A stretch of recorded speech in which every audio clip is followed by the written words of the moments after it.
ಎಲ್ಲರಿಗೂ ನಮಸ್ಕಾರ. ರಾಮಾಯಣದ ಕಥೆಗಳನ್ನ ಕೇಳಿದ್ರೆ ಆಹಾ ಎನಿಸುವ ವೀರರು, ಮನ ಕಲಕುವ ತ್ಯಾಗಗಳು ಸಿಗ್ತವೆ. ಹೌದು. ಆದ್ರೆ ಇವತ್ತು ನಾವು ಮಾತಾಡೋಕ್ ಹೊರಟಿರೋದು ಬಹುಶಃ ಅಷ್ಟಾಗಿ ಯಾರಿಗೂ ಗೊತ್ತಿಲ್ಲದ, ಆದ್ರೆ ಕೇಳಿದ್ರೆ ಒಂದು ಕ್ಷಣ ದಿಗ್ಭ್ರಮೆ ಆಗುವಂಥ ಒಂದು ಕಥೆ. ಲಕ್ಷ್ಮಣನ ಪತ್ನಿ ಊರ್ಮಿಳೆಯ ಕಥೆ. ಅವಳ 14 ವರ್ಷಗಳ ನಿದ್ರೆಯ ತ್ಯಾಗದ ಬಗ್ಗೆ. ಇದು ಬಹಳ ವಿಶೇಷವಾದದ್ದು. ಅಂದ್ರೆ ವಾಲ್ಮೀಕಿ ರಾಮಾಯಣದಲ್ಲಿ ಇದಕ್ಕೆ ಅಷ್ಟು ಒತ್ತು ಸಿಕ್ಕಿಲ್ಲ. ಹೌದು. ಆದ್ರೆ ಈ ಜನಪದ ಕಥೆಗಳಲ್ಲಿ ಮುಖ್ಯವಾಗಿ ಉತ್ತರಾಖಂಡ ಮತ್ತೆ ದಕ್ಷಿಣ ಭಾರತದ ಕೆಲವು ಕಡೆ ಇದಕ್ಕೊಂದು ದೊಡ್ಡ ಸ್ಥಾನ ಇದೆ. ನಮ್ಗೆಲ್ಲ ಗೊತ್ತಿರೋ ಹಾಗೆ ರಾಮ ವನವಾಸಕ್ಕೆ ಹೊರಟಾಗ ಲಕ್ಷ್ಮಣ ಬಿಡಲ ಅಂತ ಹಠ ಹಿಡಿದು ಜೊತೆ ಹೋದ. ತನ್ನ ಅಣ್ಣ ಅತ್ತಿಗೆನ್ನ ರಾತ್ರಿ ಹಗಲು ಕಾಯ್ತೀನಿ ಅಂತ ಶಪಥ ಕೂಡ ಮಾಡದ. ಆದ್ರೆ ಇಲ್ಲೊಂದ್ ದೊಡ್ಡ ಪ್ರಶ್ನೆ ಬರುತ್ತೆ ನೋಡಿ.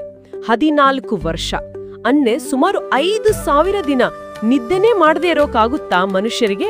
ಖಂಡಿತ ಇಲ್ಲ. ಅದು ಶಾರೀರಿಕವಾಗಿ ಸಾಧ್ಯವೇ ಇಲ್ಲದ ಮಾತು. ಹೌದು. ಲಕ್ಷ್ಮಣನ ಸಂಕಲ್ಪ ಎಷ್ಟೇ ದೊಡ್ಡದಿದ್ರೂ ಪ್ರಕೃತಿ ನಿಯಮ ಮೀರೋಕಾಗಲ್ಲ. ಇಲ್ಲಿಂದಾನೇ ಅಲ್ವಾ ಕಥೆ ರೋಚಕ ಆಗೋದು, ಊರ್ಮಿಳೆಯ ಪಾತ್ರ ಬರೋದು. ಹೌದು ಹೌದು.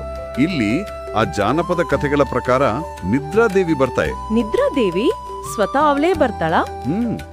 ಲಕ್ಷ್ಮಣನ ಹತ್ರ ಬಂದು, ನಿನ್ನ ನಿಷ್ಠೆ ಎಲ್ಲ ಸರಿ, ಆದ್ರೆ ನೀನ್ ಹೀಗೆ ನಿದ್ರೆ ಇಲ್ಲದೆ ಇರೋದು ಸೃಷ್ಟಿ ನಿಯಮಕ್ಕೆ ವಿರುದ್ಧ, ನೀನು ಮಲಗಲೇಬೇಕು ಅಂತ ಹೇಳ್ತಾಳೆ. ಓಹೋ, ಆಗ ಲಕ್ಷ್ಮಣ ತನ್ನ ಸೇವೆಗೆ ಅಡ್ಡಿಯಾಗುತ್ತೆ ಅಂತ ಚಿಂತೆ ಮಾಡಿರ್ಬೇಕಲ್ವೇ? ಖಂಡಿತ. ಅದಕ್ಕೆ ಅವನು ನಿದ್ರಾದೇವಿನೇ ನನ್ನ ಸೇವೆಗೆ ಭಂಗ ಬರದ ಹಾಗೆ ಒಂದು ವರ ಕೊಡು ಅಂತ ಬೇಡ್ಕೋತಾನೆ. ವರನಾ? ಏನು ವರ? ನಿದ್ದೆ ಮಾಡದೆ ಇರೋಕೆ ವರನಾ? ಅಲ್ಲ ಅಲ್ಲ.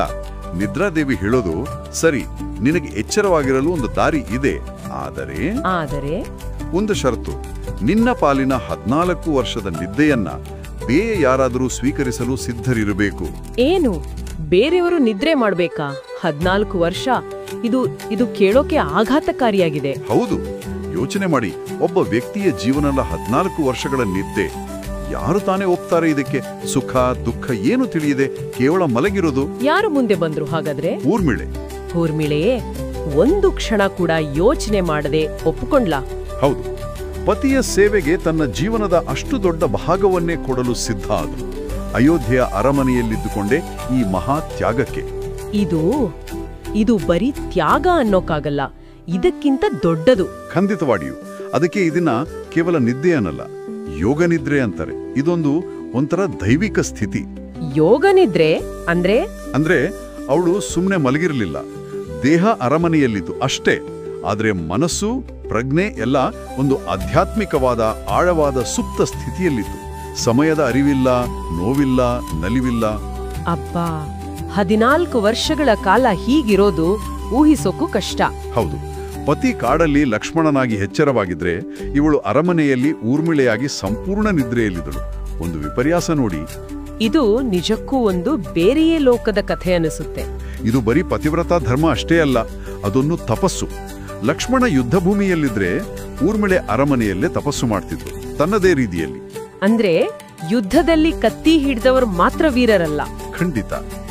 ಊರ್ಮಿಳೆಯ ಈ ಮೌನ ತ್ಯಾಗ ಇದೆಯಲ್ಲ, ಅದು ಧರ್ಮ ಸ್ಥಾಪನೆಯ ಹೋರಾಟಕ್ಕೆ ಅವಳ ದೊಡ್ಡ ಕೊಡುಗೆ. ಅವಳ ನಿದ್ರೆ, ಲಕ್ಷ್ಮಣನ ಜಾಗರಣೆ ಎರಡೂ ಸಮಾನಾಂತರವಾಗಿ ಮುಖ್ಯವಾದವು. ಅವಳ ನಿದ್ರೆ ಇಲ್ದಿದ್ರೆ ಲಕ್ಷ್ಮಣನ ಸೇವೆ ಪೂರ್ಣ ಆಗ್ತಿರ್ಲಿಲ್ಲ ಅನ್ನೋ ಹಾಗಾಯ್ತು. ಹೌದು. ಅದೇ ಈ ಕಥೆಯ ತಿರುಳು. ಮತ್ತೆ 14 ವರ್ಷ ಆದ್ಮೇಲೆ ರಾಮ, ಲಕ್ಷ್ಮಣ, ಸೀತೆ ಎಲ್ಲ ವಾಪಸ್ ಅಯೋಧ್ಯೆಗೆ ಬಂದಾಗ ಆಗ ಲಕ್ಷ್ಮಣನಿಗೆ ನಿದ್ರೆ ಆವರಿಸುತ್ತೆ ಅಂತಾರೆ. ಅದೇ ಕ್ಷಣ ಊರ್ಮಿಳೆ ಎಚ್ಚರಗೊಳ್ಳುತ್ತಾಳೆ. ಆ 14 ವರ್ಷ ಅವಳಿಗೆ ಒಂದೇ ಕ್ಷಣದ ಹಾಗೆ ಅನಿಸುತ್ತಂತೆ. ರೋಮಾಂಚನ ಆಗುತ್ತೆ ಕೇಳಿದ್ರೆ. ನಿಜಕ್ಕೂ. ಇಲ್ಲಿ ನಾವು ಗಮನಿಸಬೇಕಾದ ಮುಖ್ಯವಾದ ವಿಷಯ ಏನಂದ್ರೆ, ಊರ್ಮಿಳೆಯ ನಿದ್ರೆ ಅವಳ ದೌರ್ಬಲ್ಯ ಅಲ್ಲ. ಖಂಡಿತ ಅಲ್ಲ. ಅದು ಅವಳ ಅಪಾರವಾದ ಮಾನಸಿಕ ಶಕ್ತಿ, ಸಂಯಮ ಮತ್ತು ಉದ್ದೇಶಪೂರ್ವಕ ತ್ಯಾಗದ ಸಂಕೇತ. ಯಾವುದೇ ಪ್ರಚಾರ, ಮನ್ನಣೆ ಬಯಸದೆ ಮಾಡಿದ ಸೇವೆ. ಹೌದು. ತೆರೆ ಮರೆಯಲ್ಲಿ ನಿಂತು ಇತಿಹಾಸವನ್ನೇ ರೂಪಿಸಿದ ಹಾಗೆ ಅಲ್ವಾ? ಇದು ಕೇವಲ ಊರ್ಮಿಳೆಯ ಕಥೆ ಅಲ್ಲ, ದೊಡ್ಡ ಗುರಿಗಳಿಗಾಗಿ ತೆರೆಮರೆಯಲ್ಲಿ ನಡೆಯೋ ಅದೆಷ್ಟೋ ಗುರುತಿಸದ ತ್ಯಾಗಗಳ ಪ್ರತೀಕ ಇದು. ಪ್ರತಿಯೊಂದು ದೊಡ್ಡ ಸಾಧನೆಯ ಹಿಂದೆ ಇಂಥ ಎಲೆಮರೆಯ ಕಾಯಿಗಳಿರ್ತಾರೆ. ಹೌದು. ಅವರ ಶಕ್ತಿಯನ್ನ, ಅವರ ಮಹತ್ವವನ್ನ ಈ ಕಥೆ ನಮಗೆ ನೆನಪಿಸುತ್ತೆ. ಈ ಮಾತುಕತೆ ಮುಗಿಸುವಾಗ ಒಂದು ಯೋಚನೆ ಬರ್ತದೆ. ನಮ್ಮ ಸುತ್ತಮುತ್ತ ಇತಿಹಾಸದಲ್ಲಿ ಅಥವಾ ನಮ್ಮ ಜೀವನದಲ್ಲೇ ಇರಬಹುದು, ನಾವು ಗಮನಿಸದ ಊರ್ಮಿಳೆಯ ತರಹದ ಎಷ್ಟು ಅಗೋಚರ ಆಧಾರ ಸ್ತಂಭಗಳಿರಬಹುದು ಅಲ್ವಾ? ಯೋಚಿಸ್ಬೇಕಾದ ವಿಷಯ. ಯಾರು ತಮ್ಮ ಸ್ವಂತ ಸುಖ ಬಗೆಗಿಟ್ಟು ಬೇರೆಯವರಿಗಾಗಿ, ದೊಡ್ಡ ಉದ್ದೇಶಗಳಿಗಾಗಿ ಹೀಗೆ ಮೌನವಾಗಿ ದುಡಿತಿದ್ದಾರೋ ಬಹುಶಃ ಗಮನಹರಿಸಬೇಕು. ಹೌದು, ಅದು ಒಂದು ದೊಡ್ಡ ಅನ್ವೇಷಣೆಯೇ ಸರಿ.